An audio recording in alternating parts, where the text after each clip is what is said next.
नमस्कार किसान साथियों। हमारे देश में लहसुन की फसल बहुत सी जगह 40 से 50 दिन की हो चुकी है और बहुत सी जगह पे 90 से 70 दिन की हो चुकी है। जहाँ पे बहुत सारे किसान जिनकी फसल 50 से 60 दिन की हो चुकी है, उनके फसल में आए हुए पीलापन की वजह से किसान साथी बहुत ज्यादा परेशान है। और कुछ ऐसी जगह हैं जहाँ पे लहसुन की फसल 70, 80, 90, 100 दिन के पार हो चुकी है और वहाँ पे कंद मोटा हो रहा है। तो वो किसान साथी अपनी लहसुन फसल में कंद को ज्यादा से ज्यादा और जल्दी से जल्दी मोटा करने पे लगे हुए हैं। तो किसान साथियों, इस वीडियो में हम बात करेंगे जहाँ पे लहसुन की फसल 40-50 दिन की है वहां पे हमें क्या करना चाहिए, और जहाँ पे फसल 70, 80, 90, 100 दिन की हो चुकी है उनके कंदों को मोटा करने के लिए क्या क्या करना चाहिए। तो नमस्कार किसान साथियों, आप सबका स्वागत है हमारे YouTube चैनल किसान वाला जंक्शन में। अगर अभी तक आपने हमारे चैनल को सब्सक्राइब नहीं किया है तो सब्सक्राइब कर लीजिए। साथ में अगर वीडियो अच्छी लगती है तो वीडियो को लाइक करें और कमेंट करें और दूसरे किसान साथियों के साथ ज्यादा से ज्यादा शेयर करें ताकि वो भी इस वीडियो को देख के अपना लाभ उठा सके। तो किसान साथियों, सबसे पहले हम बात करते हैं लहसुन की फसल में आई हुई सबसे कॉमन प्रॉब्लम,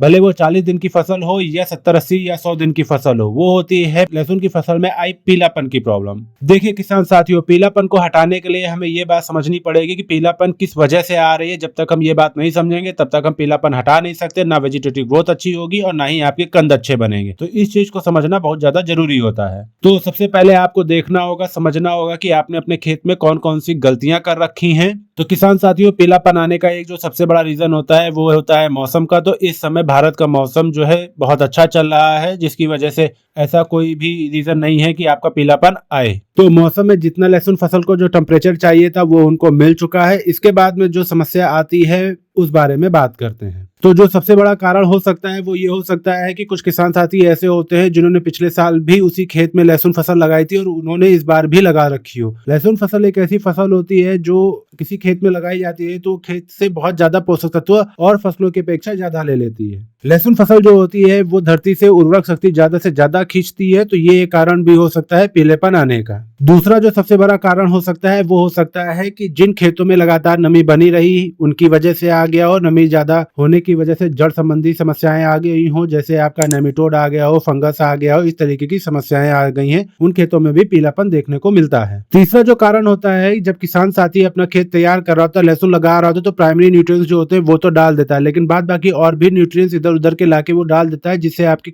लहसुन की फसल में किसी भी तरीके का प्रॉफिट नहीं हो रहा। तो उसकी वजह से भी ऐसी एक समस्या पीलेपन की आ सकती है। तो ये ऐसे कुछ कारण हैं जिनकी वजह से लहसुन फसल में पीलापन बढ़ता जा रहा है जो खत्म नहीं हो रहा है। तो अब बात करते हैं इन समस्याओं का समाधान कैसे किया जाए। अगर आप लोगों की लहसुन की फसल 40, 50, 60 दिन की है तो वो अभी वेजिटेटिव ग्रोथ पे है, वो अपनी वेजिटेटिव ग्रोथ को बढ़ा रही होती है। अगर आपकी फसल छोटी होती है, मतलब 20-25 दिन की होती, तो उनकी जड़ें छोटी होती है तो खेत में पड़े हुए पोषक तत्वों को वो ग्रहण नहीं कर पाती, तो उसकी वजह से पीलापन आता, तो वो एक अलग बात होती। लेकिन हमारी फसल अगर 40, 50, 60 दिन की हो चुकी, उस टाइम पे अगर पीलापन आ रहा है तो हम लोगों को एकदम सतर्क हो जाना चाहिए, बहुत ध्यान देना चाहिए, क्योंकि उस समय अगर आप ध्यान नहीं देते हो तो आपका नुकसान हो सकता है। क्योंकि जब हमारी फसल 40-50 दिन की हो जाती है तो उसमें जड़ें आ चुकी होती, जड़ें बड़ी होती है और जमीन में पड़ी होती, वो पोषक तत्वों को ढूंढ रही होती है। अगर वो पोषक तत्व उसे नहीं मिलते हैं तो फसल में पीलापन जरूर आ जाता है। अगर पोषक तत्व नहीं मिलेंगे तो इस टाइम जो होगा वो मोटा नहीं हो पाएगा, जिसकी वजह से आगे चल के जो कंद हमारा मोटा होना है वो नहीं होगा।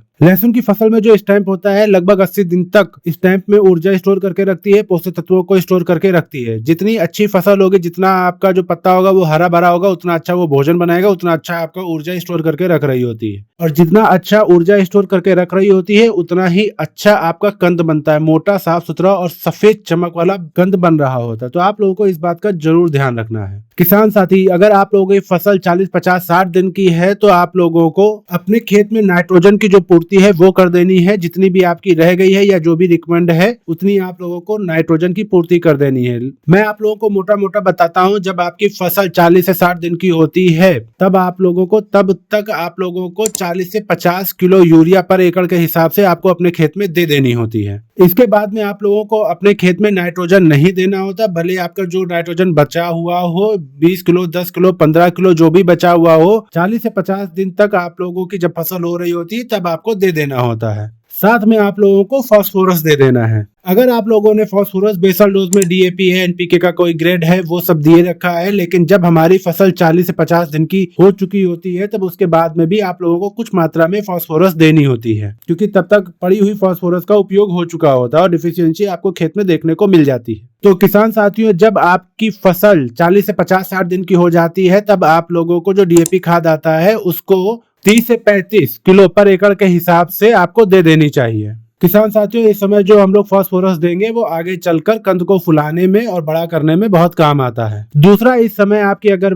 फसल 60 से 70 दिन की हो चुकी है तो आप लोगों को पोटास भी जरूर डालना है। बेसल के डोज के अंदर आप लोगों ने पोटास की मात्रा जितनी भी डाली थी 30-35 किलो पर एकड़ के हिसाब से, उसका उपयोगिता इस समय तक हो चुकी होती है, तो आप लोगों को इस समय पोटास भी डालना होता है। पोटास का जो काम होता है वो होता है कंद को मोटा करना, उसकी क्वालिटी को अच्छा करना, साफ सुथरा और चमकदार बनाना। तो पोटास एक बहुत जरूरी तत्व होता है, तो वो भी आपको इस समय अपने खेतों में डालना चाहिए। पोटास जो होता है लहसुन की फसल में, जो लहसुन का कंद होता है उसका जो पर्दा होता है उसको मोटा कर रहा होता है, सफेद कर रहा होता है, साथ में आगे चल के जो फसल में बीमारियां आती है उसमें भी लड़ने में मदद कर रहा होता है। तो आप लोगों को इस समय पोटास की भी मात्रा को अपने खेतों में पूरी कर देनी चाहिए। पोटास का एक और काम होता है, जो भी हम खाद और मिनरल्स अपने खेत में डाल रहे होते हैं वो पौधे के हर हिस्से में पहुंचाने का काम भी पोटास ही कर रहा होता है। पोटास की मात्रा आप लोग पर एकड़ के हिसाब से 25 किलो भी दे सकते हैं या फिर 35 किलो पर एकड़ के हिसाब से भी दे सकते हैं। अगर आप लोगों की फसल 40-50 दिन की है और उसमें फिर भी पीलापन आया हुआ है, पहले आप उसमें नाइट्रोजन